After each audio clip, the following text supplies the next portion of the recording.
आज हम पढ़ने वाले हैं एक इम्पॉर्टेंट होम्योपैथिक रेमेडी के बारे में जो ड्रॉप्सी और हाइड्रोसिफिलिस जैसे कंडीशन में दिया जाता है। वो है एपोसिनम कैनाबिनम। एपोसिनम कैनाबिनम का कॉमन नेम है Indian hemp. Its common name is Indian hemp. Family is Apocynaceae.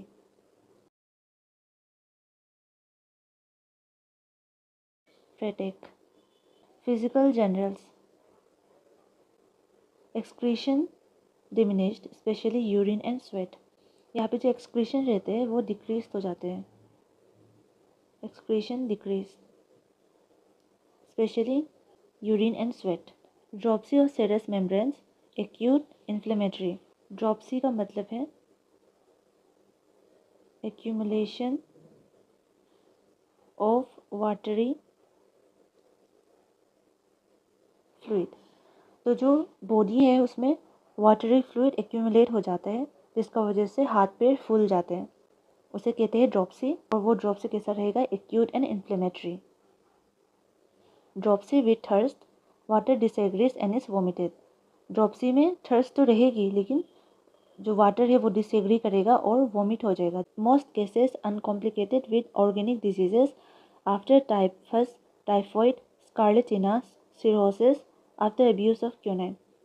तो ऑर्गेनिक डिजीजेस मतलब कि जो फिजिकल चेंज करते हैं हमारे बॉडी में, फिजिकल स्ट्रक्चर में जो चेंज करते हैं हमारे ऑर्गन में या फिर एनी पार्ट पे, उसको कहते हैं ऑर्गेनिक डिजीजेस।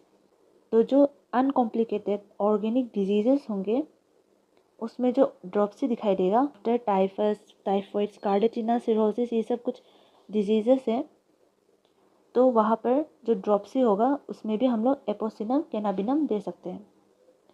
तो फिजिकल जनरल्स में यही है कि इसमें जो एक्सक्रीशंस रहेंगे वो डिक्रीज हो जाएंगे, जैसे यूरिन और स्वेट।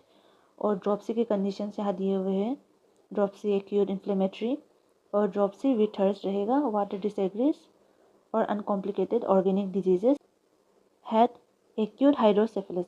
हाइड्रोसेफेलस मीन्स इसमें जो CSF रहेगा वो ब्रेन में एक्यूमुलेट हो जाएगा। CSF in the brain with open sutures, stupor, side of one eye lost, constant and voluntary motion of one arm and one leg, forehead projected। तो जो CSF रहेगा सेरेब्रोस्पाइनल फ्लूइड वो जो ब्रेन में accumulate हो जाएगा और वहाँ पे ओपन सूचर्स आपको मिलेंगे, स्टूपर अनकॉन्शियस रहेगा और जो एक आँख की साइड वो लॉस्ट हो जाएगी और कांस्टेंट और voluntary motion of one arm and one leg, एक पाँव और एक हाथ उसका मूव करते रहेगा और वो कैसा होगा? कांस्टेंट एंड वॉलेंट्री मोशन होगा। और फोरहेड प्रोजेक्टेड मीन्स जो फोरहेड रहेगा वो आगे की तरफ प्रोजेक्टेड रहेगा। और यह हाइड्रोसेफेलस की वजह से उसका जो फोरहेड रहेगा या फिर उसका जो हेड पूरा रहेगा वो बड़ा सा फूल जाएगा। Female reproductive system. Amenorrhoea. Amenorrhoea means absence of menstrual period.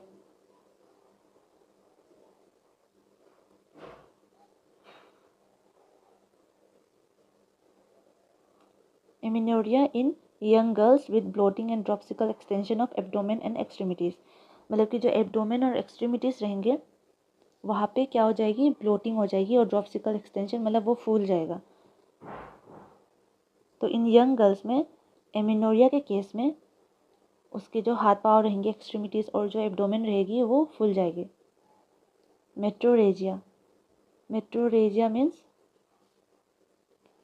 Abnormal bleeding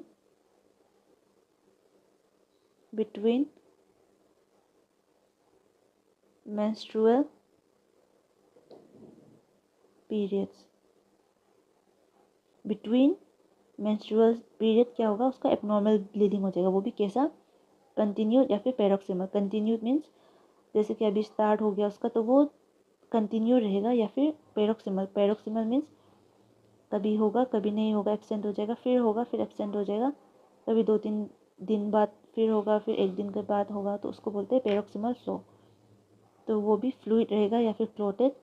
nausea, vomiting, palpitation, pulse quick, feeble मतलब weakness when moved, vital depression, fainting when raising head from pillow. Pillow से head raise करने के बाद उसको fainting हो जाएगी। Respiratory system. Cough short and dry or deep and loose during pregnancy. During pregnancy कैसा रहेगा, उसका cough short, dry, deep and loose रहेगा. So that's all for Aprocynum cannabinum. See you in the next video.